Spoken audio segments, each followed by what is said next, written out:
Olá, boa noite a todos. Sejam bem-vindos mais uma vez à nossa live, ao nosso canal, ao nosso encontro semanal, a oportunidade que temos de aqui podermos entrar em comunhão com o Altíssimo através do estudo da sua bendita palavra. Boa noite aos que estão chegando, boa noite aos que estão se conectando aqui conosco. Hoje nós faremos a exposição do capítulo 7 do Evangelho de João. Nós já estamos há algumas semanas fazendo a exposição desse Evangelho, capítulo a capítulo, e hoje faremos a pregação expositiva do capítulo 7. Para você que está nos acompanhando, para você que está já há algum tempo ouvindo as nossas mensagens, eu peço para que você curta essa live, para que você compartilhe, para que você deixe o seu amém ou um outro comentário, para que o algoritmo das redes sociais entenda a relevância dessa mensagem e faça com que ela seja levada a outras pessoas, para que outros também possam ser abençoados por ela. Antes de nós darmos início à exposição propriamente dita, nós faremos uma breve recordação acerca daquilo que trata o Evangelho de João. É importante que nós nos lembremos que nós encontramos 4 evangelhos no Novo Testamento. Os evangelhos de Mateus, Marcos e Lucas são os evangelhos conhecidos como sinóticos. Sinóticos porque eles têm uma mesma perspectiva acerca do ministério de nosso Senhor Jesus Cristo. E temos, a parte desses evangelhos, o Evangelho de João, que é um evangelho que tem uma dinâmica e uma proposta um pouco diferente desses 3 primeiros que citei. É um evangelho mais teológico do que os 3 anteriores. E ele se foca, o Evangelho de João, principalmente na missão de provar para o leitor que Cristo é o Deus vivo, é o Filho de Deus, é o próprio Deus que se fez carne e habitou entre nós. Essa também é uma das propostas dos 3 evangelhos sinóticos, mas em João este objetivo ele é mais claro e mais relevante, até porque ele foi escrito numa época posterior a esses 3 evangelhos, aonde já surgiam algumas heresias que tentavam contaminar a igreja primitiva, dando a ideia de que Cristo não era Deus, de que Cristo havia sido criado, de que Cristo não havia sido encarnado, não havia se encarnado.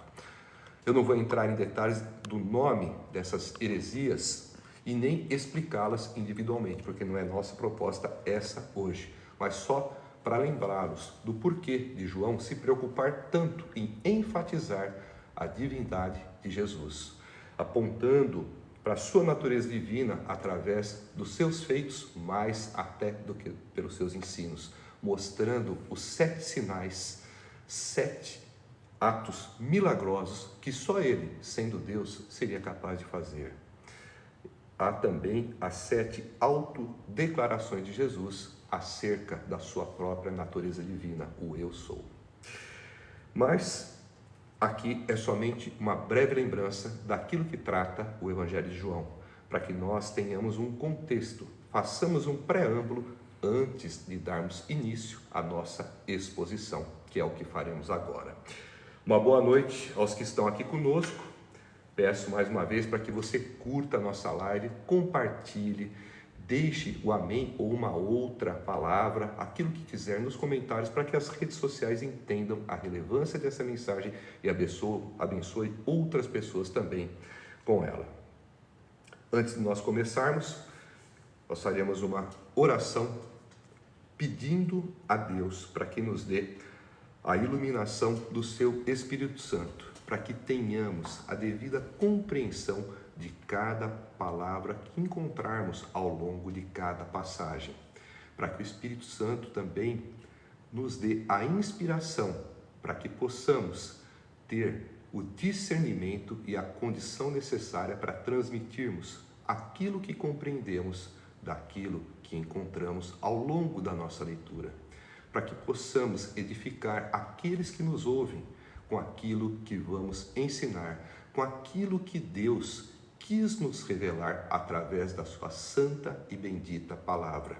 para que cada palavra que entre pelos vossos ouvidos encontre em vossas mentes e em vossos corações um solo fértil, aonde cada palavra deve se comportar como uma semente que está em um solo fértil e que, sob a iluminação do Espírito Santo, passe a germinar, dando frutos para 100, para 60 e para 30, para a glória de Deus e de nosso Senhor Jesus Cristo. É o que peço a Deus, em nome de Jesus. Amém.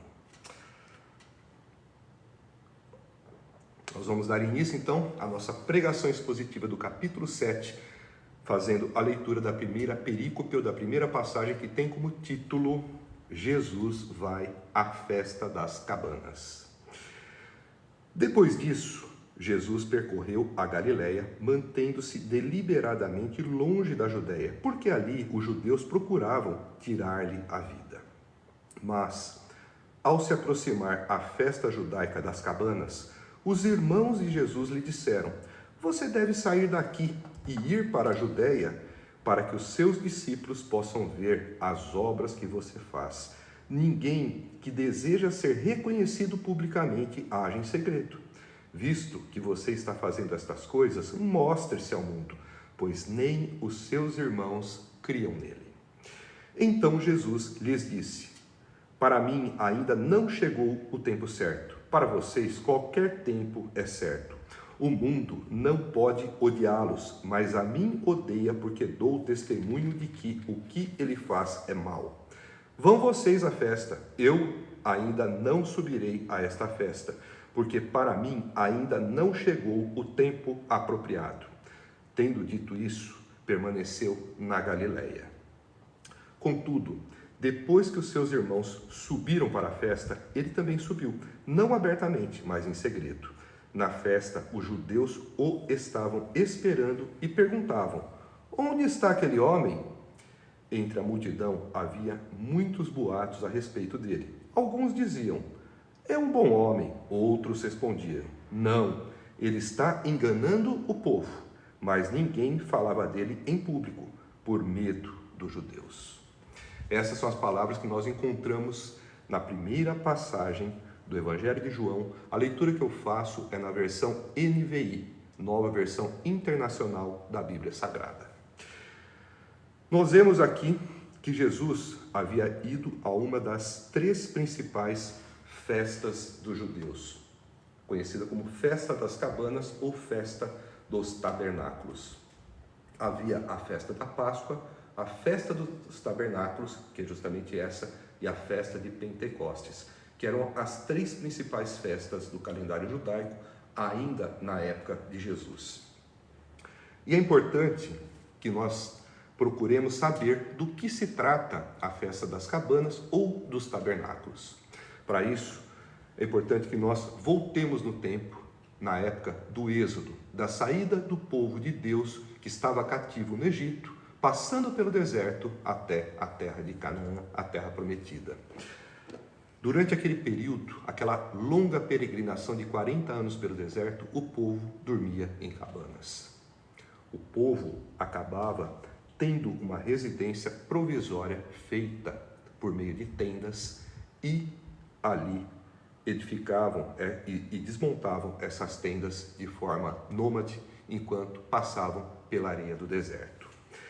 Na Festa das Cabanas havia um intuito, um propósito histórico, que era justamente lembrar este período de transição entre o Egito e Canaã, passando pelo deserto e morando em cabanas. Portanto, havia um propósito histórico. Havia também uma proposta de celebração da agricultura, da própria colheita, daquilo que havia sido colhido e que ali eles celebravam como forma de agradecimento. Então, além de um sentido histórico, agrícola, havia também um terceiro sentido, que era um sentido messiânico. Quando o povo estava comemorando a Festa das Cabanas e que se lembravam que passaram pelo deserto, porque haviam saído do Egito libertos miraculosamente por Deus da escravidão a que haviam sido submetidos durante cerca de 400 anos, eles também lembravam que naquele momento em que eles estavam, 1500 anos depois, agora em Jerusalém, eles ainda eram cativos, agora dos romanos. E sempre que chegava a festa dos tabernáculos, que lembravam que haviam sido libertos do Egito, eles também criavam a expectativa da chegada de um Messias, de um libertador que os tiraria do jugo do Império Romano. Então havia esta expectativa messiânica também, que era sempre celebrada, que era sempre lembrada durante a festa dos tabernáculos. E também nós vamos já adiantar essa informação para que adiante, quando nós chegarmos no trecho específico, a gente já encontre um contexto construído. Eles também faziam algumas celebrações paralelas a essa. Acendiam tochas, tocavam trombetas e tiravam em um jarro de ouro a água do tanque de Siloé, que era o tanque aonde Jesus adiante vai fazer a cura do cego de nascença, o seu sexto sinal, e levavam essa água até o templo.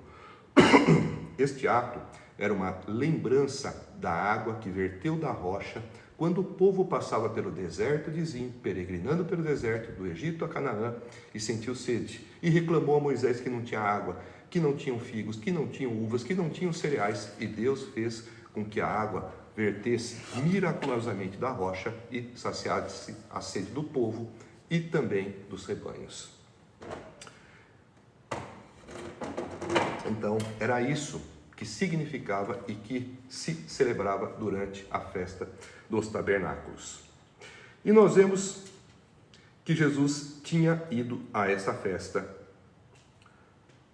Depois disso, como começa a narrativa, Jesus percorreu a Galileia, mantendo-se deliberadamente longe da Judéia, porque ali os judeus procuravam tirar-lhe a vida.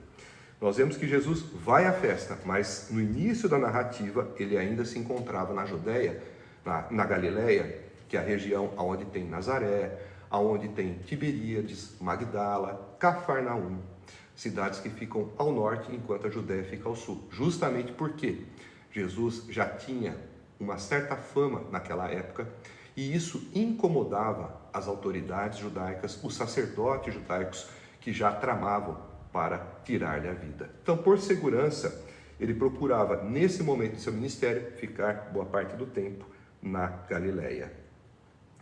Contudo, ao se aproximar a festa judaica das cabanas, que nós acabamos de explicar, os irmãos de Jesus lhe disseram: você deve sair daqui e ir para a Judéia, para que os seus discípulos possam ver as obras que você faz. Ninguém que deseja ser reconhecido publicamente age em segredo. Visto que você está fazendo essas coisas, mostre-se ao mundo, pois nem os seus irmãos criam nele. Nós vemos nessa passagem, primeiro, que Jesus tinha irmãos. A Bíblia não sustenta a crença que alguns cristãos têm da virgindade perpétua de Maria. Há outras passagens que dizem que depois que Jesus nasceu, José veio a conhecer Maria. Além do que, nós sabemos que nas próprias cartas de Paulo, particularmente na carta aos Coríntios, o sexo dentro do matrimônio é um mandamento, é uma ordenança divina. Paulo, a esse respeito, diz para que o homem e a mulher não fiquem muito tempo sem terem relações, exceto por mútuo consentimento e com o propósito da oração, porque senão Satanás pode tentá-los. Então, é de se esperar que Maria e José, depois do nascimento de Jesus, tiveram relações e daí produziram filhos, geraram filhos. Dentre eles, Tiago, Judas, que são autores das respectivas epístolas que estão no Novo Testamento. Mas nós vemos aqui, nessa passagem, que os irmãos de Jesus insistem para que ele vá à Judéia mostrar publicamente aquilo que ele faz. Mas nós vemos que essa fala dos seus irmãos encontra e mostra uma contradição. Por quê? Eles não criam nele. Eles não acreditavam em quem ele era, mesmo sendo irmãos. muito provavelmente por terem sido criados juntamente com ele. E esta familiaridade fez com que eles perdessem a capacidade de reconhecer o sagrado. É como aquele indivíduo que convive com alguém de forma cotidiana e fala: como que esse que eu conheço desde que eu nasci pode ser alguém mais importante do que eu? Como que esse que eu vi comer, que eu vi crescer, que eu joguei bola junto, que eu estudei junto, é alguém importante? Tanto que nós já vimos, né, quando Jesus se apresentou ao povo em Nazaré, cidade em que ele viveu, não onde ele nasceu, mas que ele viveu a maior parte do tempo antes do início do seu ministério, depois de ser batizado, e todos falavam: não é esse o filho de Maria? E não são seus irmãos Tiago, José, Simão e Judas, e suas irmãs não estão todos aqui? Ou seja, nós conhecemos ele. Como que pode ser alguém muito importante? Como que pode ser ele o Messias? Como que ele pode ter tanto conhecimento? Nós conhecemos ele, é um homem comum no entendimento deles. E essa provavelmente era a mesma visão dos irmãos. E nós vemos na sequência que Jesus diz para eles: para mim ainda não chegou o tempo certo. Para vocês, qualquer tempo é certo. Jesus tinha uma missão estabelecida e tinha um tempo de ministério pré-determinado. Tudo conforme o planejamento divino, tudo conforme orquestrou a divina providência. Ele teve o tempo para iniciar o seu ministério e tinha o tempo do fim do seu ministério. Jesus sabia que aquela não era a hora ainda de ele se expor de uma maneira intensa como os seus irmãos sugeriam, porque isso poderia fazer com que ele acentuasse a perseguição e a vontade dos judeus em matá-lo, e isso poderia prejudicar o andamento e o planejamento cronológico do seu ministério, que ele sabia que culminaria com a sua morte, depois com a sua ressurreição e também com a sua ascensão. Tudo isso já estava previsto e tudo isso já havia sido anunciado, inclusive pelos profetas do Antigo Testamento. Então ele sabia que essa não era a hora de fazer aquilo que os seus irmãos queriam. Os seus irmãos nem criam nele. Na verdade, parece que tinham inveja de Jesus e queriam colocá-lo numa situação embaraçosa, como se diz popularmente, jogá-lo numa fogueira. O fato é que na sequência Jesus ainda diz: o mundo não pode odiar vocês, mas a mim odeia, porque dou testemunho de que o que ele faz é mal. Ou seja, o mundo não odeia eles, os irmãos de Jesus, porque os irmãos de Jesus, eram conforme os valores do mundo. Eles eram do mundo também. Por isso, o mundo não podia odiá-los, mas odiava Jesus, porque o que Jesus fazia denunciava aquilo que o mundo não queria mostrar. Então nós vemos aqui que porque ele dava testemunho do mal que o mundo fazia, é que ele era odiado pelo mundo. E isso é importante que nós tomemos como lição, nós que somos cristãos, para que nós não nos impressionemos, não nos indignemos quando o mundo nos odiar. Afinal de contas, Cristo foi odiado. E por que ele foi odiado? Porque a sua forma de viver, a sua forma de andar, a sua maneira exemplar era um contraste com aqueles que viviam de uma maneira mundana na sua época. Ele dava um testemunho contrário àquilo que o mundo fazia, ao mal que o mundo praticava. E nós, como cristãos, devemos ser imitadores de Cristo. Nesse sentido, se você é um imitador de Cristo, é um verdadeiro cristão e é odiado pelo mundo, saiba que você está no caminho certo. Na sequência, Jesus diz aos seus irmãos: vão vocês à festa, eu ainda não subirei a essa festa, porque para mim ainda não chegou o tempo apropriado. Tendo dito isso, permaneceu na Galileia. Como havia dito, Jesus sabia que aquele momento não era hora ainda de ir e de se expor da forma como seus irmãos gostariam que ele se expusesse, porque ainda não era a hora dele morrer. Então, Jesus acaba por atrasar a sua ida, acaba por adotar uma estratégia conservadora a fim de não comprometer o andamento do seu ministério. Nós vemos aqui logo na sequência. Contudo, depois que os seus irmãos subiram para a festa, ele também subiu, não abertamente, mas em segredo. Na festa, os judeus o estavam esperando e perguntavam: onde está aquele homem? Isso aqui nos mostra que, como o próprio texto anuncia, os judeus queriam matá-lo. Jesus já estava aqui mais ou menos na metade do seu ministério. Então, no ano seguinte, quando tivesse a próxima Páscoa, a Páscoa aqui já havia passado, ele seria morto. E o que acontece? Ele já era bastante perseguido, a ponto dos judeus estarem na expectativa de que ele iria para Jerusalém, na festa dos tabernáculos. Afinal de contas, era uma festa onde tinha uma grande concentração popular. E ele, com seus ensinos, com seus milagres, era esperado porque era uma forma, como os próprios irmãos deles haviam dito, dele se tornar publicamente conhecido. Mas Jesus tinha uma outra estratégia. Ele foi, mas foi inicialmente em segredo. E a gente vê que os judeus diziam: onde está aquele homem? Ele já era esperado. Eles já estavam tramando para tirar-lhe a vida. E na sequência nós vemos o seguinte: entre a multidão havia muitos boatos a respeito dele, Jesus. Alguns diziam: é um homem bom, é um bom homem. Outros respondiam: não, ele está enganando o povo. Mas ninguém falava dele em público por medo dos judeus. Ou seja, nós vemos aqui que naquela época em que Jesus estava encarnado, estava dando andamento ao seu ministério, ainda tinha pessoas com dúvidas a respeito de quem ele era.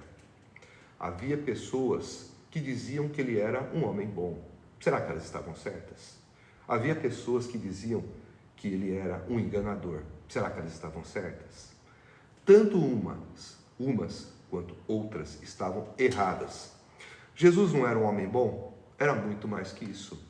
Jesus é o próprio Deus que se fez carne e habitou entre nós.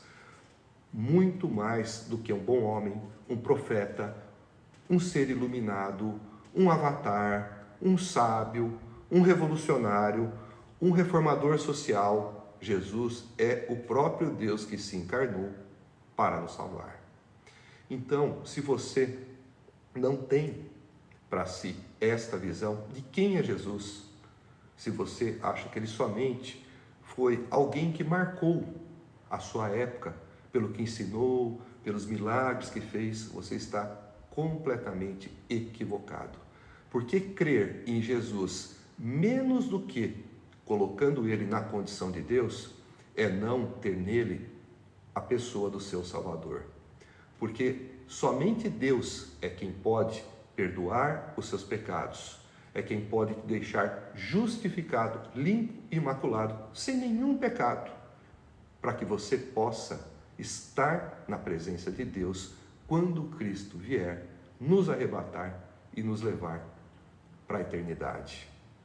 Quem crê no Jesus histórico como um homem que existiu, como um homem que ensinou, como um sábio, até mesmo como um espírito evoluído, nada disso tem sentido e nada disso fará diferença com quem simplesmente não crê. Ou você crê que ele é Deus, que Deus amou o mundo de tal maneira que deu seu Filho unigênito para que todo aquele que nele crê não pereça, mas tenha a vida eterna, ou você simplesmente não crê. E muitos ali acreditavam que ele era bom, outros achavam que ele enganava o público, mas ninguém de fato falava quem ele era. Será que hoje muitos ainda também não têm este tipo de dúvida? Pare e reflita, pense você, quem é Jesus para você?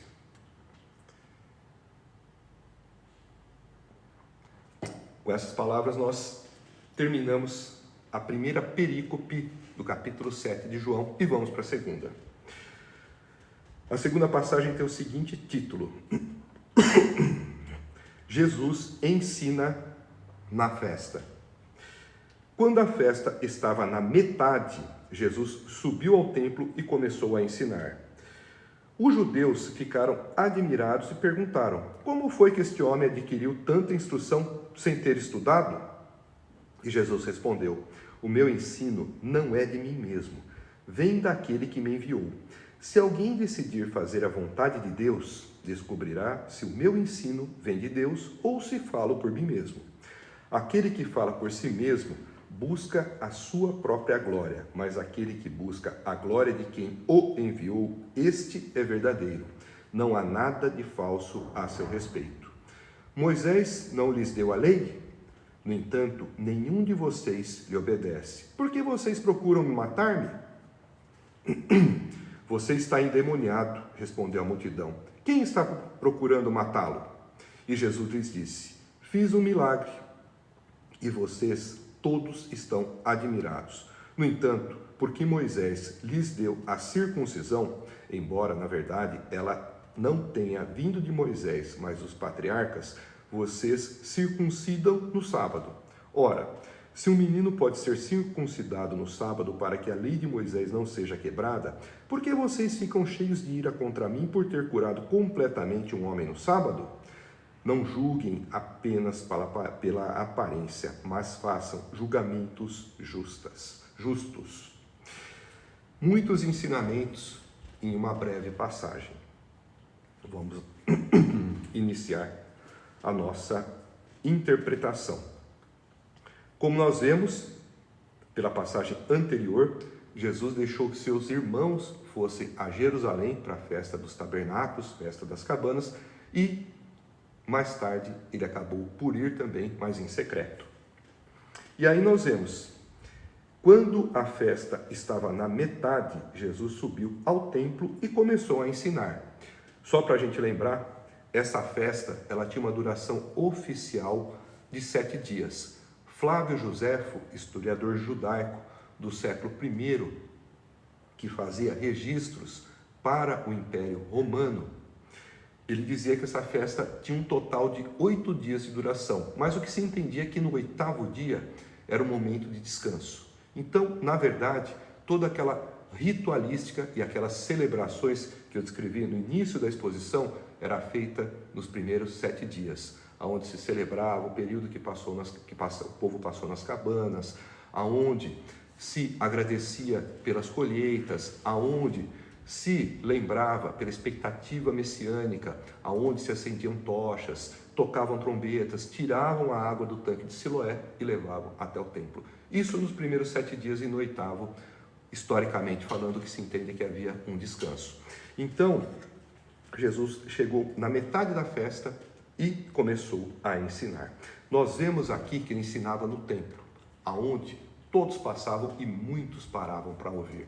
Era comum naquela época, de acordo com relatos que nós temos na tradição judaica, relatos históricos, de muitos rabinos pararem ali, montarem como se fossem as suas banquinhas ou barraquinhas e começarem a expor os seus ensinamentos conforme a interpretação dos rabinos que eles haviam seguido, que eles haviam sido instruídos, como Shammai, como Hillel, que foi também orientador de Gamaliel, que foi orientador do apóstolo Paulo. E Jesus também parava por ali e começava a ensinar. Isso nos mostra também que a fé cristã é uma fé pública, não é uma fé em que o indivíduo guarda para si aquilo que sabe, mas ele expõe publicamente, até para que se cumpra aquilo que Jesus disse: ide por todo o mundo e pregai o evangelho a toda a criatura. Marcos 16:15. A grande comissão, o grande comissionamento. A fé cristã é uma fé pública. Jesus ensinava e os judeus ficaram admirados e perguntaram: como foi que este homem adquiriu tanta instrução sem ter estudado? Não é que Jesus não tivesse estudo formal, fosse um homem analfabeto, um iletrado, O estudo aqui que eles questionam era de um estudo religioso, uma formação rabínica, e eles viam que Jesus, não tendo esse estudo, porque muito provavelmente as pessoas que se punham a pregar no templo de Jerusalém eram conhecidos pregadores, eles ficavam admirados de onde vinha tanta instrução. Nós sabemos que Jesus é o próprio Deus, Jesus é o Verbo, é a palavra é Deus, ele estava no princípio com Deus, todas as coisas foram feitas por ele, sem ele nada do que foi feito se fez. Nós vemos também nos evangelhos sinóticos comentários do povo dizendo: ele ensina com autoridade, não como os escribas, ou seja, a autoridade de Jesus estava acima daquela dos intérpretes da lei. Enquanto os intérpretes diziam de uma determinada passagem que aquilo significava tal coisa, conforme o entendimento do rabino tal, Jesus dizia: eu em verdade vos digo, eu vos digo. Então Jesus tinha uma autoridade acima daquela que se via naqueles que eram peritos da lei, porque Jesus era o próprio Deus. Foi ele que inspirou os profetas do Antigo Testamento para escreverem os seus escritos. Ninguém melhor que ele para interpretar as Escrituras, porque ele é o próprio Verbo e ele é o próprio Deus. E Jesus respondeu: o meu ensino não é de mim mesmo, vem daquele que me enviou. Se alguém decidir fazer a vontade de Deus, descobrirá se o meu ensino vem de Deus ou se falo por mim mesmo. A explicação de Jesus é muito lógica e racional. Ele, de uma forma indireta, ele explica que o ensino dele é o mesmo ensino de Deus. Porque o ensino não é dele, é daquele que o enviou. Quem o enviou? Deus Pai. Deus Pai enviou Deus Filho. E ele fala, para quem quiser conferir se o ensino dele é um ensino que está à altura, na mesma medida do ensino das Escrituras, do ensino proveniente de Deus, conheça a palavra de Deus, porque conhecendo o ensino de Deus, você verá que o ensino dele é o mesmo do ensino de Deus. Não é um ensino diferente que ele criou quando encarnou, não. É o mesmo ensino de Deus, porque o ensino dele vem da própria fonte, até porque ele é também o próprio Deus. Então foi o que foi dito: o meu ensino não é de mim mesmo, vem daquele que me enviou. Se alguém decidir fazer a vontade de Deus, ou seja, se alguém conhecer aquilo que está nas Escrituras, descobrirá se o meu ensino vem de Deus ou se falo por mim mesmo. E ele continua: aquele que fala por si mesmo busca a sua própria glória, mas aquele que busca a glória de quem o enviou, este é verdadeiro. Não há nada de falso a seu respeito. E aqui nós vemos que muitos trazem doutrinas que exaltam a si mesmo, que promovem a sua própria glória.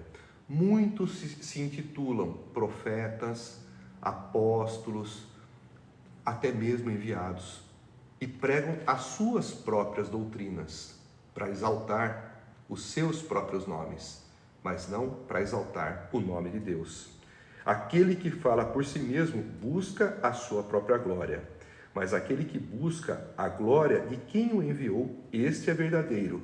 Não há nada de falso a seu respeito. Jesus aqui conclui falando de si mesmo, porque ele buscava a glória daquele que o enviou. E, por isso, ele era verdadeiro, sendo verdadeiro, não havendo nada de falso a seu respeito. Porque quando ele busca a glória daquele que o enviou, a glória de Deus Pai, ele está simplesmente trazendo ensinos de Deus que são coerentes com a verdade. Por isso, ele também é verdadeiro e não há nele nada de falso. Na sequência, ele começa a confrontar a multidão, dizendo: Moisés não lhes deu a lei? No entanto, nenhum de vocês lhe obedece. Por que vocês procuram matar-me? Essas palavras de Jesus são como alguém que coloca o dedo numa ferida aberta. Porque eles estavam questionando os ensinos de Jesus, porque eles não conheciam a palavra de Deus e a própria lei de Moisés com a profundidade que conhecia Jesus. E aqui ele ainda diz: Moisés não lhes deu a lei, no entanto nenhum de vocês lhe obedece, porque vocês procuram matar-me. Jesus está os acusando aqueles que eram considerados como peritos na lei, como instruídos e como instrutores da lei, de estarem descumprindo a lei.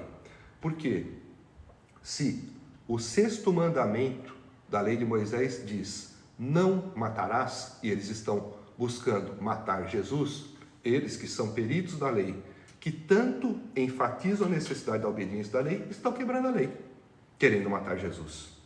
Então é aí que Jesus os confronta dizendo: Moisés não lhes deu a lei, no entanto, nenhum de vocês lhe obedece, porque vocês procuram matar-me. E nós vemos que este confrontamento que Jesus fez ali, a multidão, fez aqueles que estavam o questionando, faz com que eles fiquem sem argumentos e comecem a atacar a pessoa de Jesus. A resposta deles foi a seguinte: você está endemoniado, respondeu a multidão. Quem está procurando matá-lo? Vejam aí um misto de cinismo e de ignorância e até de ingenuidade. Na verdade, quem queria matar Jesus eram os fariseus, eram os sacerdotes. A multidão talvez não tivesse conhecimento ainda dessa trama que já se desenrolava nos bastidores. E perguntava: quem está procurando matá-lo? Mas antes disso, a multidão dizia: você está endemoniado. Ou seja, quando Jesus acusou-os de estarem quebrando a lei e mostrou por que estavam querendo quebrá-la, eles ficaram sem argumentos e resolveram falar: você está endemoniado. Ou seja, querendo atribuir a Jesus uma possessão demoníaca para tentar tirar a autoridade das palavras que ele proferia. Mas é claro, contra fatos não há argumentos. Na sequência, Jesus lhes disse: fiz um milagre e vocês todos estão admirados. Esse milagre de que Jesus fala foi a cura do deficiente ou do paralítico do tanque de Betesda, que foi o 3º sinal de Jesus. Nós já vimos 2 capítulos atrás. Esse sinal deixou todos admirados. No entanto, nós vemos que nem isso foi suficiente para fazer com que a multidão e mesmo os escribas, os fariseus, começassem a olhar para Jesus com outros olhos, procurando ver nele aquele que tinha poder para fazer coisas que só Deus podia fazer. Começando a perceber que as palavras lá atrás, proferidas por Isaías, porque Jesus já tinha feito vários outros milagres, vários outros, onde Isaías dizia que o Messias viria para abrir os olhos dos cegos, para abrir o ouvido dos mudos. Tudo isso já estava acontecendo, mas eles não conseguiam perceber. Na sequência, depois de falar do milagre, Jesus diz: no entanto, por que Moisés lhes deu a circuncisão, embora na verdade ela não tenha vindo de Moisés, mas os patriarcas, vocês circuncidam no sábado? Ora, se o menino pode ser circuncidado no sábado, para que a lei de Moisés não seja quebrada, por que vocês ficam cheios de ira contra mim por ter curado completamente um homem no sábado? Vamos entender essa parte aqui, tá? A circuncisão foi um símbolo exterior da aliança estabelecida entre Deus e Abraão no período dos patriarcas e que está registrada em Gênesis 17, versículos 10 e 11. O que nós vemos aqui é Jesus confrontando esses homens do seguinte: havia necessidade de se fazer a circuncisão nos nascidos do sexo masculino, e quando Moisés trouxe a lei, cerca de mais de 400 anos depois de Abraão, ficou estabelecido que a circuncisão deveria ser feita no 8º dia. E o que acontecia? Essa determinação trazida por Moisés, depois de Abraão, está registrada em Levítico, capítulo 12, versículo 9, para se fazer a circuncisão nos meninos no 8º dia de vida. Quando essa circuncisão caía no sábado, o 8º dia caía no sábado, eles faziam a circuncisão no dia que era reservado para o descanso. Então Jesus confrontava eles falando, qual que é o problema de eu fazer curas no sábado se vocês fazem a circuncisão para que a lei não seja quebrada? Por que Jesus está falando isso, para que a lei não seja quebrada? Porque o descanso do sábado era um descanso relativo e não absoluto. É claro que você deveria tirar o sábado para adorar a Deus, mas atos de necessidade e de misericórdia também estavam previstos na lei para serem feitos a qualquer momento. Se você no sábado visse um animal caindo no buraco, ou um filho, uma filha, uma pessoa caísse no buraco, você tinha que socorrer. Se alguém tivesse ali um mal súbito, você teria que prestar socorro, porque a vida, a preservação da vida, vem antes da questão do sábado. Porque o sábado é um mandamento cerimonial, não é um mandamento moral. Lembremos disso, tá? Embora estes termos, cerimonial, moral, nós não encontremos explícitos na Bíblia, tá? É uma questão de interpretação teológica e lógica dos seus significados, tá? Então, havia uma determinação também para que a misericórdia, para que o amor, para que a necessidade, principalmente relativa à iminência da perda da vida, fosse atendida em detrimento do sábado. E aí Jesus questiona, ora, se vocês fazem no sábado um ato de circuncisão, ou seja, a retirada do prepúcio, da pele que recobre a glande do pênis dos meninos, e não se incomodam com isso, por que vocês vão se incomodar de eu fazer um grande gesto de amor e misericórdia, curando completamente o homem, que era aquele homem paralítico do tanque de Betesda? Então é esse tipo de questionamento que Jesus faz para aqueles que se diziam profundos conhecedores da lei, que viviam acusando Jesus de ser um herege, de alguém que não guardava o sábado, quando na verdade Jesus estava sim guardando o sábado, porque o que ele fazia era permitido fazer no sábado. Aliás, era uma necessidade de ser feita a qualquer momento e a qualquer dia em que se deparasse com tal necessidade. Curar alguém, salvar a vida de alguém, ou mesmo resgatar um animal ou uma pessoa que caísse num buraco, só para exemplificar. Então, nós temos que tomar cuidado, muitas vezes, com a questão da religiosidade, aonde muitos se preocupam com alguns detalhes e deixam de ver aquilo que é o mais importante. Nós lembramos também que Jesus, ele é o Senhor do sábado. E lembramos também que o sábado foi feito para o homem e não o homem feito para o sábado. Portanto, a vida e outras necessidades existenciais vinham antes da guarda do sábado. E Jesus conclui essa passagem com as seguintes palavras: não julguem apenas pela aparência, mas façam julgamentos justos. Ou seja, não julguem Jesus pelo que ele havia feito curando aquele homem, como, por exemplo, alguém que cura ou que faz um outro trabalho remunerado, que poderia ser feito em uma outra ocasião e não no sábado. Jesus encontrou aquele homem no tanque de Betesda, um homem que estava acometido por uma paralisia há 38 anos. Talvez fosse aquela a única oportunidade que Jesus teria de encontrar aquele homem. E não poderia ser perdido. Até porque ele não poderia ser curado por outra pessoa.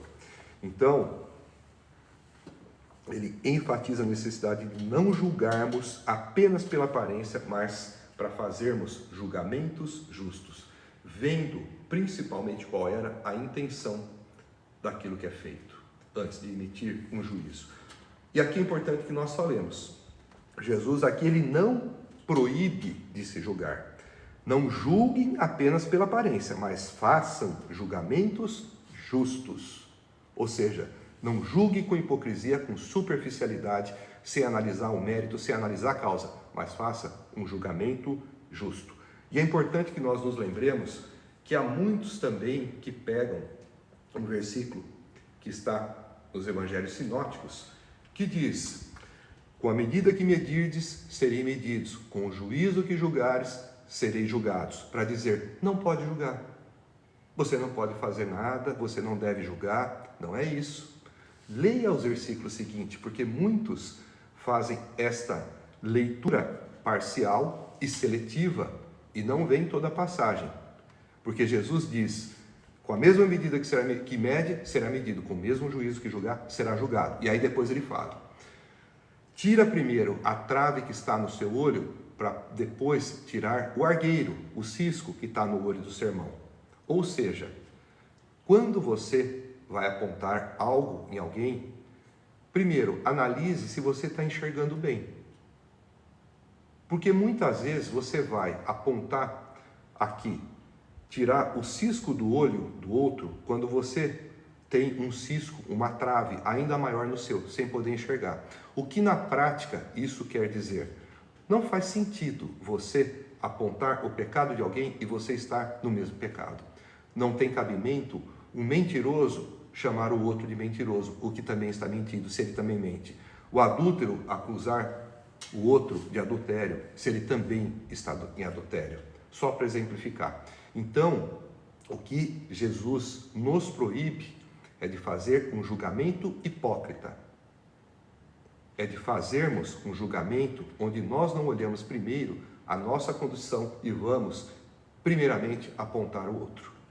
E é importante que nós nos lembremos, tem uma passagem também que Jesus fala aos seus discípulos a respeito dos tempos do fim, dizendo, naqueles tempos virão falsos profetas que farão sinais e milagres e que, se possível, enganarão até os escolhidos.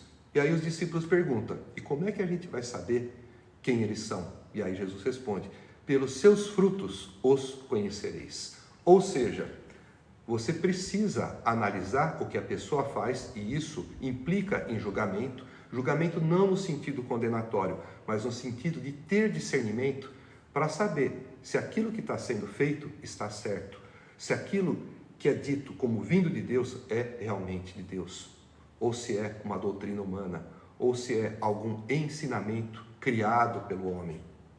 Então pense nisso.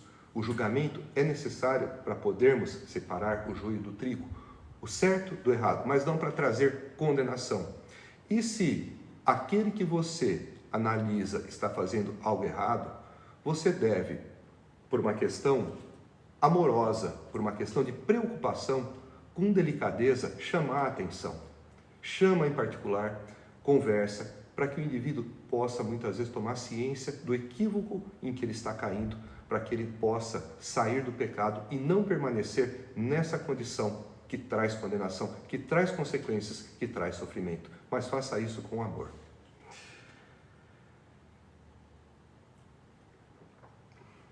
Vamos então agora para a terceira passagem do Evangelho de João, que diz o seguinte: é Jesus o Cristo? Então, alguns habitantes de Jerusalém começaram a perguntar, não é este o homem que estão procurando matar? Aqui está ele, falando publicamente e não lhe dizem uma palavra. Será que as autoridades chegaram à conclusão de que ele é realmente o Cristo? Mas nós sabemos de onde é este homem. Quando o Cristo vier, ninguém saberá de onde ele é. Enquanto ensinava no pátio do templo, Jesus exclamou, sim, vocês me conhecem e sabem de onde eu sou. Eu não estou aqui por mim mesmo, mas aquele que me enviou é verdadeiro.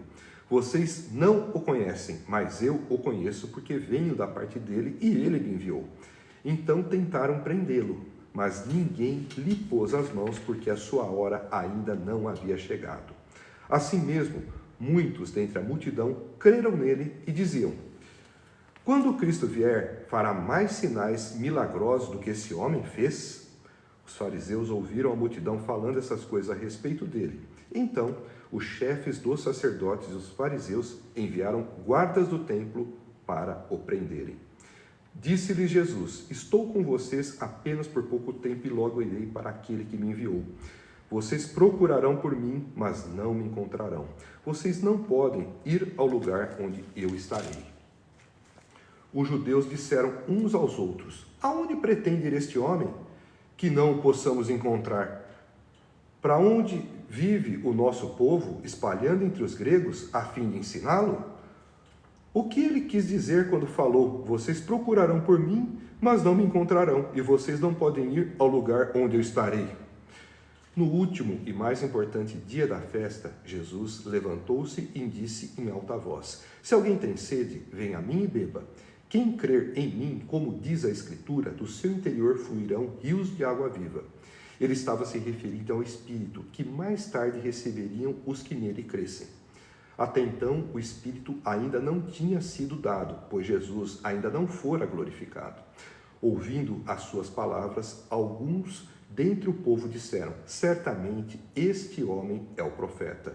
Outros disseram: ele é o Cristo. Ainda outros perguntaram: como pode o Cristo vir da Galileia? A Escritura não diz que o Cristo virá da descendência de Davi, da cidade de Belém, onde viveu Davi? Assim, o povo ficou dividido por causa de Jesus. Alguns queriam prendê-lo, mas ninguém lhe pôs as mãos. Uma passagem que também nos traz profundos ensinamentos e profundas reflexões de cunho teológico. É Jesus o Cristo? É assim que se inicia o título dessa passagem. Então, alguns habitantes de Jerusalém começaram a perguntar: não é este o homem que estão procurando matar? Aqui está ele falando publicamente e não lhe dizem uma palavra. Será que as autoridades chegaram à conclusão de que ele é realmente o Cristo? Então nós vemos que a fama de Jesus já era muito grande, inclusive dentre os habitantes de Jerusalém, que fica na Judéia, mesmo Jesus sendo da Galileia. E o próprio povo, alguns habitantes, perguntavam: não é esse que estão procurando para matá-lo? Ele está aí, falando publicamente, e as autoridades não, e as pessoas não dizem nada para ele, não falam uma palavra. Ou seja, ele fala publicamente aquilo que ele quer, ensina o que ele quiser e ninguém fala nada. E perguntavam: será que as autoridades não estão deixando ele falar porque também chegaram à conclusão de que ele é o Cristo, de que ele é o Messias? Então nós vemos que realmente havia um movimento no sentido de capturar, de prender e de matar Jesus. E havia pessoas dentre os que habitavam em Jerusalém que pareciam estar interessados em ver Jesus ser morto. E nós vemos também que Jesus estava ali pregando publicamente a sua palavra, os seus ensinos, mostrando que nós, mesmo que estivermos sob ameaça, nós não devemos nos acovardar e devemos pregar. Na sequência, nós vemos que aqueles que perguntavam se não era esse homem que estavam querendo matar e que diziam que ele pregava livremente e que ninguém fazia nada, estes disseram: nós sabemos de onde é este homem. Quando Cristo vier, ninguém saberá de onde ele é. Aqui eles fazem uma afirmação acerca de Jesus, mas é uma afirmação enganosa. Primeiro, quando eles dizem: nós sabemos de onde este homem é, eles acham que Jesus vinha da Galileia. Nesse sentido, eles estavam corretos, mas eles estavam errados porque eles não sabiam de onde Jesus de fato havia vindo. Jesus nasceu em Belém, conforme previa as Escrituras, que seria onde deveria nascer o Messias e que viria da linhagem de Davi, conforme está em Miqueias 5:2. Então, era de conhecimento que o Messias nasceria em Belém, Belém, que significa cidade do pão. Como não existe coincidência e Jesus é o pão da vida, Jesus também nasceu em Belém, que é a cidade do pão.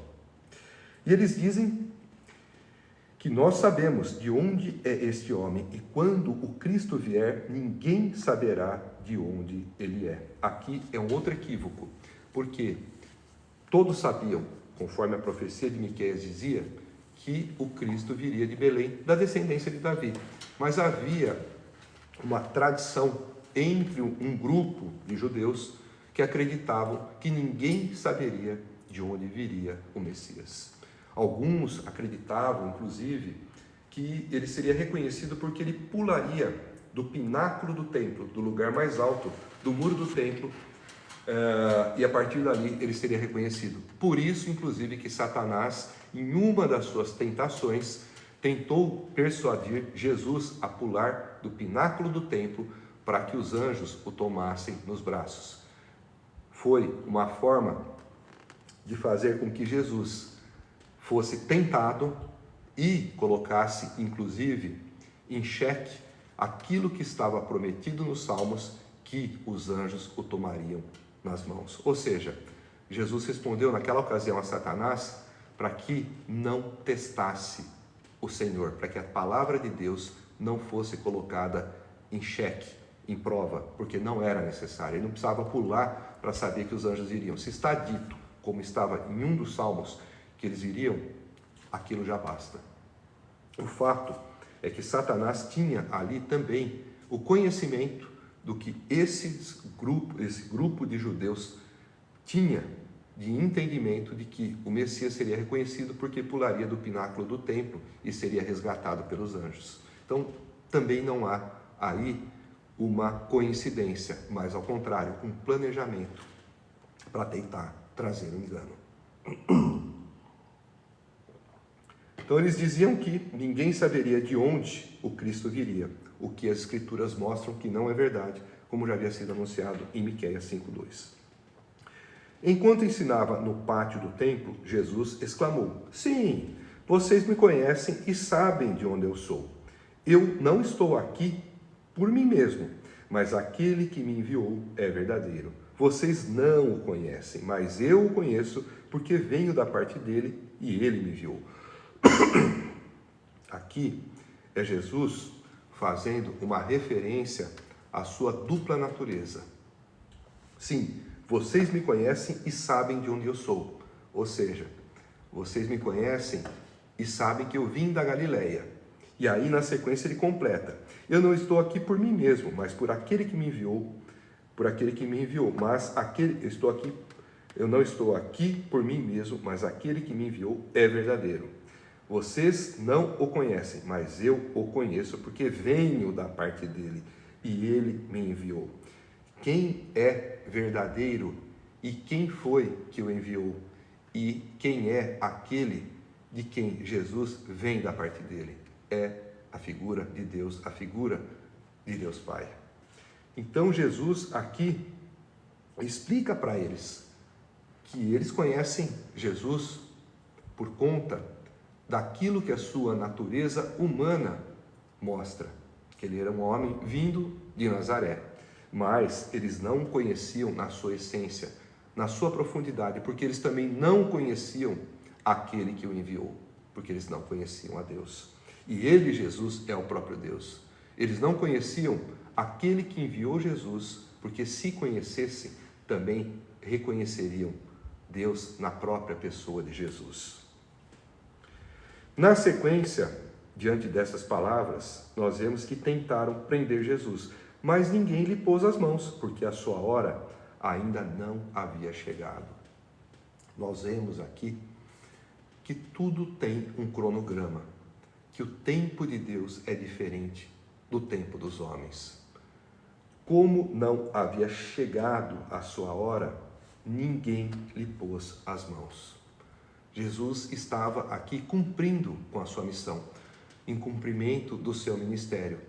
E isso mostra que quando nós estamos fazendo a vontade de Deus, aquilo que é o plano de Deus, nós estamos sob proteção. Nada acontece sem que tenha, quando não chegou ainda a hora. E é o que aqui nós vemos que havia ocorrido com Jesus. Tentaram prendê-lo, mas não era a hora, então ninguém pôde pôr as mãos. Assim mesmo, muitos dentre a multidão creram nele e diziam: quando o Cristo vier, fará mais sinais milagrosos do que este homem fez? Nós vemos aqui que havia, dentre muitos incrédulos e muitos questionadores, alguns que, usando a razão, conseguiram crer. E creram por quê? Porque viram os sinais que ele tinha feito e perguntavam: será que tem alguém que pode fazer mais sinais do que ele?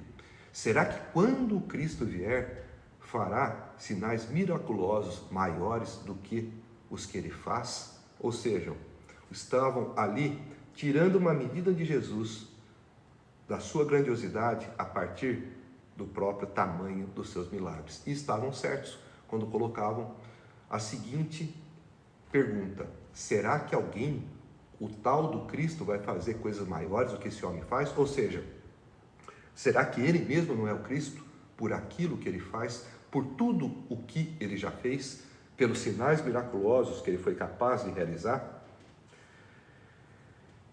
E na sequência, os fariseus ouviram a multidão falando essas coisas a respeito dele. Então, os chefes dos sacerdotes e os fariseus enviaram guardas do templo para o prenderem. Nós vemos aqui a ação dos fariseus, que eram um dos grupos político-religiosos da época de Jesus.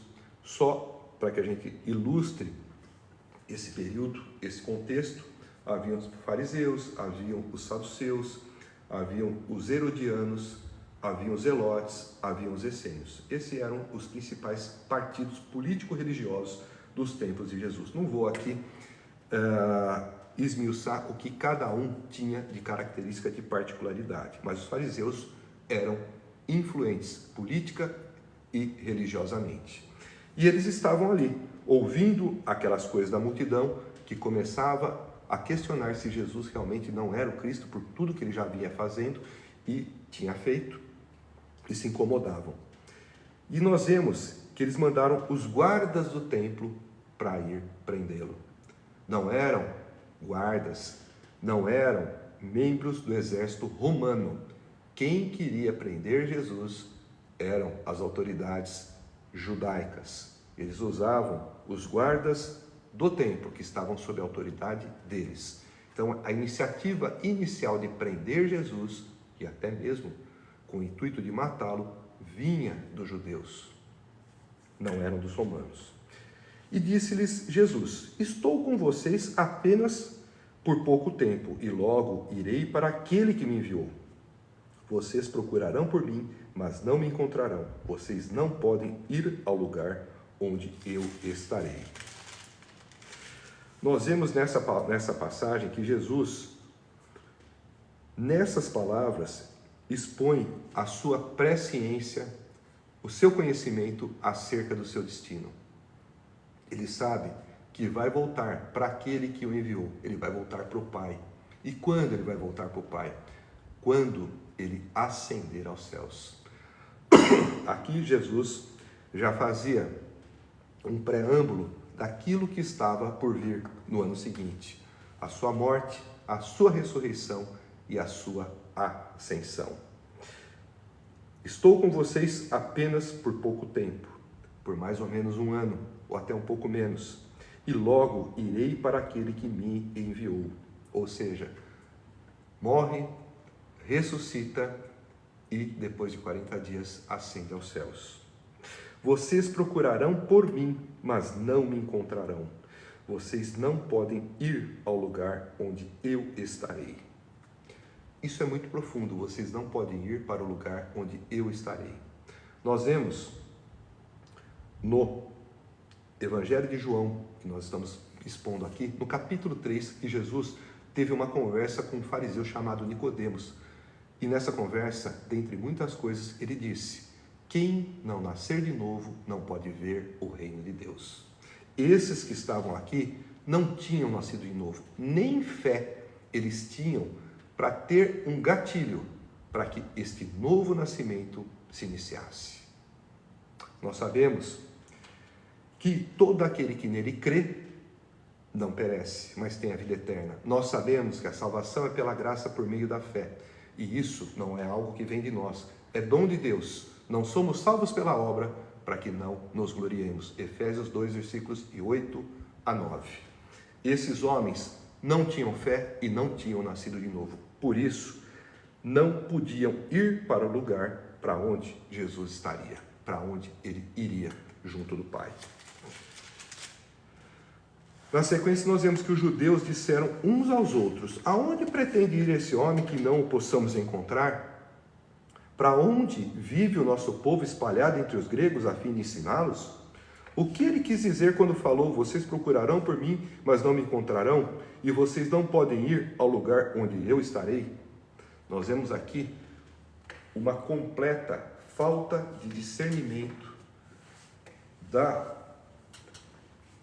espiritualidade do que Jesus falou. Uma completa cegueira espiritual, uma falta de discernimento nas palavras de Jesus.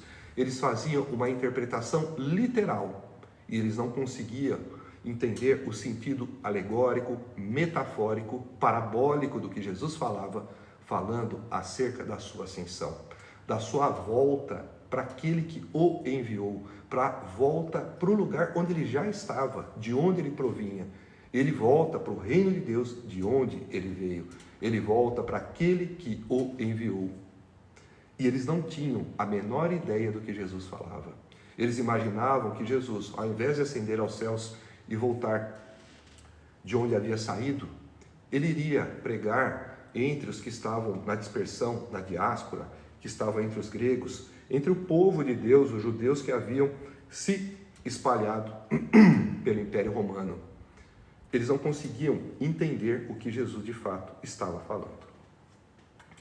No último e mais importante dia da festa, Jesus levantou-se e disse em alta voz, vamos prestar atenção nessa passagem: se alguém tem sede, venha a mim e beba.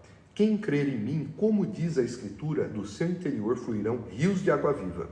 Ele estava se referindo ao Espírito, que mais tarde receberiam os que nele crescem. Até então, o Espírito ainda não tinha sido dado, pois Jesus ainda não fora glorificado. Nós vemos aqui, nessas palavras de Jesus: se alguém tem sede, venha a mim e beba. Quem crer em mim, conforme as Escrituras, do seu interior fluirão rios de água viva. Nós vemos aqui nessas palavras que Jesus pronunciou em voz alta que quem tem sede deve ir a ele e beber. Mas o que é esse beber? Jesus tinha água para dar, Jesus falava do seu sangue, como já havia dito. Do que é que Jesus falava quando disse: quem tem sede, vem a mim e beba? Logo na sequência, nós podemos entender do que se tratava esse ato de beber. Beber é crer. Quem crer em mim, como diz a Escritura, do seu interior fluirão rios de água viva. Ir a ele e beber é ir até ele e crer. Crer não que ele existe ou que ele existiu, não, conforme as Escrituras. E o que é crer conforme as Escrituras? Crer conforme as Escrituras é crer que ele é quem Deus enviou. Quem Deus enviou para nos salvar. É o próprio Deus que se fez carne e habitou, tabernaculou entre nós. É aquele que Deus enviou ao mundo, porque amou tanto o mundo que deu seu Filho unigênito, para que todo aquele que nele crer não pereça, mas tenha a vida eterna. A vida eterna é crer em Deus como sendo o único Deus verdadeiro e em Jesus Cristo, a quem ele nos enviou. Esta fé é a fé salvífica.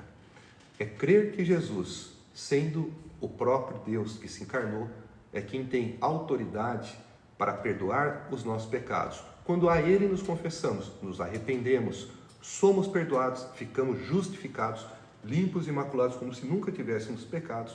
E aí então nos tornamos aptos a entrarmos no reino de Deus. É esta a fé.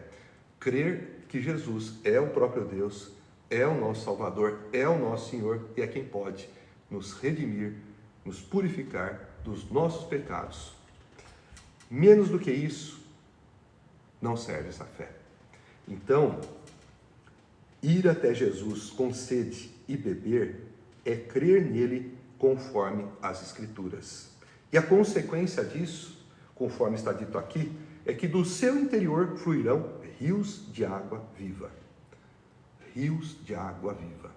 A água viva é o Espírito Santo, que ainda não havia sido dado porque Jesus não havia sido glorificado, ressurreto e ascendido aos céus. O Espírito Santo desceu na sua plenitude no dia de Pentecostes, 50 dias depois que Jesus ressuscitou e 10 dias depois da sua ascensão. Mas o fato é que quando você vai até ele beber, ou seja, mostra fé, uma fé conforme as Escrituras, a consequência é que o Espírito Santo passa a habitar dentro de você e rios de água viva fluirão dentro de você. O que isso significa? Você tem água em abundância para saciar a sede da alma. Quem tem o Espírito Santo dentro de si não tem sede. Sede espiritual, é claro, é disso que eu estou falando e é disso que Jesus falava. A sede de ir até ele e beber é nele crer nele conforme as Escrituras e receber dele o Espírito Santo. O Espírito que sacia a sede da nossa alma, que nos preenche com água em abundância, com água viva, com rios que fluem dentro de nós, que nos preenchem e nos fartam abundantemente. Ouvindo as suas palavras, alguns dentre o povo disseram: certamente este homem é o profeta. E quem é o profeta? Nós devemos lembrar que Moisés havia anunciado ao povo no deserto que viria um profeta semelhante a ele e que o povo deveria obedecer. Era já uma referência à figura do Messias que estava por vir e que se personificou na pessoa de Jesus. Outros disseram: ele é o Cristo. Ainda outros perguntaram: como pode o Cristo vir da Galileia? Olha a incredulidade novamente batendo. A Escritura não diz que o Cristo virá da descendência de Davi, da cidade de Belém, onde viveu Davi? Ou seja, eles estavam corretos no que dizia a Escritura. O que eles estavam errados era em não saber que Jesus vinha justamente de Belém e que ele era da descendência de Davi, ele era da tribo de Judá. Portanto, dentro do critério de origem de nascimento do Messias, Jesus estava rigorosamente incluído. Ele cumpria esta profecia como cumpriu todas as demais. Nasceu da Virgem, na cidade de Belém, foi para o Egito, voltou do Egito, morou em Cafarnaum para ser chamado de Nazareno, né? Apesar de que esse termo Nazareno não é usado no Antigo Testamento, tá? Mas é uma menção de que ele seria desprezado por conta de onde ele veio. Morreria, ressuscitaria, tudo isso está previsto. Morte de cruz, inclusive. A forma da morte, previsão de que ele seria traído por 30 moedas de prata, tudo isso já estava previsto e tudo isso aconteceu e veio acontecer. Então, todas as profecias acerca do Messias se cumpriram rigorosamente e literalmente na pessoa de Jesus Cristo. Não só o nascimento em Belém, não só a descendência de Davi, mas tudo. Assim, o povo ficou dividido por causa de Jesus. Alguns queriam prendê-lo, mas ninguém lhe pôs as mãos. Novamente, aquela contenda, aquela divisão acerca de quem era Jesus. Se naquele tempo que ele estava lá, habitando entre o povo, havia dúvidas, imagina hoje ainda as dúvidas que há, infelizmente. O fato é que ninguém lhe pôs as mãos. E nós sabemos, pelo início dessa passagem, porque ainda não era o seu tempo. Nós vamos então para a última passagem do capítulo 7 do Evangelho de João, que tem o seguinte título: A incredulidade dos líderes judeus. Finalmente, os guardas do templo voltaram aos chefes dos sacerdotes e aos fariseus, os quais lhes perguntaram: por que vocês não trouxeram? E eles disseram: ninguém jamais falou da maneira como esse homem fala, declararam os guardas. Será que vocês também foram enganados? Perguntaram os fariseus. Por acaso alguém das autoridades ou dos fariseus creu nele? Não, mas essa ralé, que nada entende da lei, é maldita. Nicodemos, um deles, que antes tinha procurado Jesus, perguntou-lhes: a nossa lei condena alguém sem primeiro ouvi-lo para saber o que ele está fazendo? E eles responderam: você também é da Galileia? Verifique e descobrirá que da Galileia não surge profeta. Então, cada um foi para a sua casa. Nós vemos aqui a relutância, a incredulidade dos judeus em aceitarem quem era Jesus. E nós vemos aqui uma passagem muito interessante, aonde os guardas do templo, que haviam sido enviados pelos fariseus para prenderem Jesus, os fariseus que eram grandes conhecedores e zelosos pela lei, pessoas de extrema religiosidade, muito mais do que espiritualidade, pessoas que passavam uma aparência exterior de santidade, mas que no seu interior estavam com tudo podre. Os fariseus eram pessoas que andavam com saltérios. Saltérios é como se fosse uma caixinha onde tinha uma cópia da lei pendurada na cabeça, fazendo uma interpretação literal de uma passagem que há na Torá. Eles também costumavam usar franjas, ou seja, uma determinada parte da vestimenta, chamada de franja, muito longa, porque havia uma ideia de que quanto maior fossem as franjas, mais devotada era a pessoa, porque as franjas das roupas serviam para lembrar o indivíduo que as vestia da presença de Deus, da pessoa de Deus. Então, quando viam alguém com uma roupa com franjas muito longas, falavam: nossa, esse homem é realmente alguém piedoso, alguém preocupado em não se esquecer da pessoa de Deus e das coisas de Deus. Eles costumavam orar em voz alta nas sinagogas. Não que isso esteja errado, mas o problema era a intenção que eles tinham de orar. Eram justamente para fazerem autoproclamações. Há uma passagem em que há um fariseu e um publicano orando. Enquanto o publicano ora a Deus, clamando por perdão pelos seus erros, pela sua atitude, reconhecendo a sua condição pecaminosa, o fariseu ora, dizendo para Deus: ainda bem que eu não sou como esse publicano, ainda bem que eu não tenho esses defeitos, ainda bem que eu não tenho esses pecados, quando ele também era pecador. Então, eram pessoas que costumavam mostrar exteriormente uma aparência de santidade, uma alta religiosidade, mas internamente não tinham nada de espiritual. Davam esmola em público para serem reconhecidos como pessoas caridosas, coisas que Jesus, em outras passagens, já havia criticado e alertado os seus discípulos para não reproduzirem tais comportamentos. O fato é que os guardas do templo que eles haviam enviado para capturar, prender e trazer Jesus, voltam de mãos vazias e falam, quando perguntaram a eles: por que vocês não trouxeram? Ninguém jamais falou da maneira como esse homem fala, declararam os guardas. Isso é demais, né? Porque os guardas foram provavelmente instruídos de ir lá para prender um agitador, um mentiroso, um falso profeta.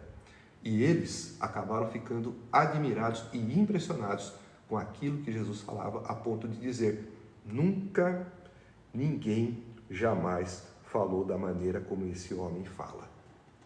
E nós vemos logo na sequência que eles são repreendidos pelos fariseus. Será que vocês também foram enganados? Por acaso alguém das autoridades ou dos fariseus creu nele? Não, mas essa ralé, que nada entende da lei, é maldita. Nós vemos aqui uma cegueira espiritual por parte dos fariseus, uma arrogância, um preconceito com a multidão, com os guardas, com aqueles que oficialmente não eram designados para serem os conhecedores e instrutores da lei. Mas nós vemos aqui que estes, que teoricamente não tinham a obrigação de conhecer a lei, de conhecer as palavras e de reconhecer primeiramente o Messias, foram justamente os que mais se impressionaram com aquilo que Jesus falava, com aquilo que ele fazia. Nós vemos que os próprios guardas mostraram mais discernimento espiritual do que os fariseus que os havia enviado. Nós vemos que a multidão a quem eles de forma preconceituosa acabam por chamar de ralé e que é dita como ignorante, que nada entende da lei e que é ainda amaldiçoada, sendo dita maldita, é justamente essa multidão desprezada que estava ali reconhecendo Jesus. Os fariseus que conheciam a lei, que conheciam os escritos proféticos do Velho Testamento, as profecias de Isaías, profecia de Miqueias, profecias de Jeremias, profecias de Ezequiel e tantas outras profecias messiânicas, como nos Salmos, por exemplo, não conseguiam ver que aquele de quem falavam as profecias, aquele de quem falavam as Escrituras, estava diante deles. Eles foram instruídos para instruir o povo acerca da vinda do Messias. E quando eles estavam diante do Messias, eles não conseguiam reconhecer aquele de quem as Escrituras que eles tanto estudavam falavam. Nicodemos, um deles, que antes tinha procurado Jesus, perguntou-lhes: a nossa lei condena alguém sem primeiro ouvi-lo para saber o que ele está fazendo? Nicodemos é aquele homem que eu falei que no capítulo 3, Jesus havia dito para ele que quem não nascer de novo não pode ver o reino de Deus. Não vou fazer uma resenha do capítulo 3, mas ali Jesus tem uma conversa com esse homem que foi procurá-lo à noite, que estava interessado em conhecer Jesus, que havia dito que ele vinha. Ele não confessou que Jesus era o Cristo, mas disse que Jesus vinha da parte de Deus, porque ninguém poderia fazer as coisas que ele fazia se Deus não fosse com ele. Então ele reconhecia que Jesus era alguém da parte de Deus, mas ele não tinha ainda aquela fé necessária que faz o indivíduo que tem sede ir até Jesus para beber. Quem tem sede, vem a mim e beba. Quem crer em mim, conforme as Escrituras, do seu interior fluirão rios de água viva. Então ele não tinha ainda o entendimento e a fé necessária para receber Jesus como seu Senhor e Salvador, e para que do interior desse viesse depois a fluir rios de água viva. Ele não tinha ainda a fé necessária para passar por um novo nascimento, que é um requisito para que se possa ver o reino de Deus, como disse o próprio Jesus. Mas nós vemos aqui, no capítulo 7, 4 capítulos depois, que esse homem estava em um processo de conversão, que ele estava passando por um novo nascimento, porque ele tinha coragem de enfrentar, confrontar, peitar os fariseus para defender Jesus, porque ele via que aquilo era uma injustiça, que aquilo não tinha lógica, não tinha coerência, e ele foi questionar, dizendo: a nossa lei condena alguém sem primeiro ouvi-lo para saber o que ele está fazendo? Ou seja, se os fariseus são zelosos pela lei, eles devem primeiro fazer uma aplicação da lei antes de fazer um juízo. O que a lei diz? Que alguém, para ser condenado a algo, deve ser primeiro ouvido, deve-se ter testemunhas, deve-se fazer um julgamento, deve-se apresentar provas. E nada disso estava sendo feito. Eles queriam simplesmente mandar prender e matar Jesus. Então, esse ato corajoso de Nicodemos mostra que ele estava ali sendo movido também pelo Espírito. O Espírito de sabedoria, o Espírito de discernimento, coragem. Agia como quem não tinha medo de perder regalias, de perder posições e postos que a sua condição de fariseu lhe dava, pois mais para ele importava um lugar no reino de Deus. E eles responderam para Nicodemos: você também é da Galileia? Verifique e descobrirá que da Galileia não surge profeta. Então cada um foi para a sua casa. Eles não concordaram com Nicodemos, embora Nicodemos tenha dito algo que eles não tinham como refutar. Eles foram colocados numa situação onde, como conhecedores da lei, eles perceberam que eles não estavam cumprindo a lei no sentido de fazer justiça com Jesus como prevê a lei, de julgá-lo como a lei prevê. Queriam sentenciá-lo sem direito de defesa e sem um julgamento digno. E diante disso, eles afrontam Nicodemos, como afrontaram Jesus: está endemoniado. Quem que está querendo te matar? Você está endemoniado. Aqui, quando Nicodemos mostra para eles que eles não estavam agindo de acordo com a lei, ele fala: você é da Galileia? Não sabe que da Galileia não vem profeta? Só que Jesus era da Galileia, mas não tinha nascido na Galileia. Ele nasceu em Belém, de onde se previa que viria o profeta. E cada um foi para a sua casa, ou seja, não chegaram a nenhum consenso. Saíram dali sem pararem para pensar no que Nicodemos havia dito acerca de Jesus, em tudo, sem pensarem em tudo aquilo que Jesus havia falado e em tudo aquilo que ele já havia feito para poderem concluir que ele é o Cristo. Quando você lê essas passagens, quando você escuta essas palavras, o que é que soa no seu coração acerca de Jesus Cristo? Ele foi um homem bom, ele foi mais um profeta, foi um homem enviado de Deus, foi um grande curador, um homem benevolente, caridoso, um espírito de luz, um avatar, um mestre ascenso. O que foi e o que é Jesus para você? Pense nisso, porque para que no seu interior fluam rios de água viva, para que o Espírito Santo habite dentro de você, você deve crer no Cristo, conforme as Escrituras. Pense nisso. Eu dou por encerrada a nossa pregação expositiva do capítulo 7 do Evangelho de João. E antes de nós nos despedirmos, eu gostaria de lembrá-los, mais uma vez, do meu livro, A Revelação, uma viagem conduzida pela fé em busca da cura em nome de Jesus. Esse livro, ele foi fruto de um árduo trabalho realizado ao longo de 5 anos e meio, foi concluído no meio do ano de 2023 e foi publicado oficialmente no dia 13 de dezembro de 2023. Esse livro, ele foi parte da minha capacitação para o meu Ministério de Cura. No dia 8 de janeiro de 2018, eu tive um chamado de Deus, onde fui comissionado para um ministério de evangelização em todo o mundo. E paralelamente e secundariamente a esse ministério de evangelização, eu também recebi a missão de realizar o Ministério de Cura.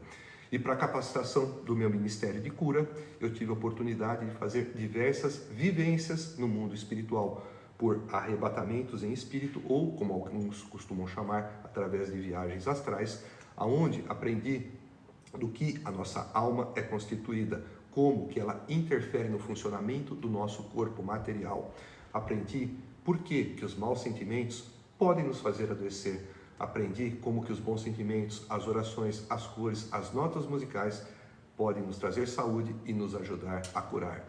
Esse livro é um tratado teológico cristocêntrico, um tratado de física quântica, fala muito a respeito das partículas elementares, das energias, frequência, vibração, campo magnético, sintonia, todos esses termos que quem gosta de física quântica está familiarizado. E é também um tratado de medicina espiritual. Se você quiser adquiri-lo, você pode acessar o nosso site www.daniloverotti.tti.com.br ou mandar uma mensagem nas nossas redes sociais. Nós vamos estar também na 27ª Bienal de São Paulo, domingo próximo, dia 8/9, às 11 horas, no estande da editora Alprint, lá no pavilhão Anhembi, onde ocorre a Bienal. Quem estiver em São Paulo ou Quem estiver passando pela Bienal, tiver interesse de adquirir o livro conosco lá, autografado, fazer uma foto, bater um papo, vai ser um imenso prazer recebê-los domingo lá na Bienal. Obrigado. Queria agradecer aos que estiveram aqui conosco, aqueles que vão também nos assistir nas gravações. Espero que essas palavras tenham trazido edificação e conhecimento. E antes de fazermos o encerramento, faremos uma oração. Senhor, obrigado mais uma vez pela iluminação que me concedeu, fazendo com que o Teu Espírito Santo me trouxesse o entendimento da Tua revelação, para que Ele também me desse inspiração para que eu pudesse transmitir com precisão aquilo que Tu nos revelou, aquilo que Tu quis nos mostrar através das palavras que na Bíblia Sagrada os profetas, os apóstolos vieram a registrar, para que essas palavras sejam como sementes lançadas no coração e na mente daqueles que nos ouvem e que lá o Teu Espírito Santo façam elas frutificarem, dando frutos para 100, para 60 e para 30, para a glória do Seu nome e de nosso Senhor Jesus Cristo. É o que eu peço em nome de Jesus. Amém. Obrigado a todos mais uma vez, uma boa noite e semana que vem estamos aqui, segunda-feira, às 19h30, com o capítulo 8 de João. Tchau, tchau, até semana que vem. Que Deus esteja convosco.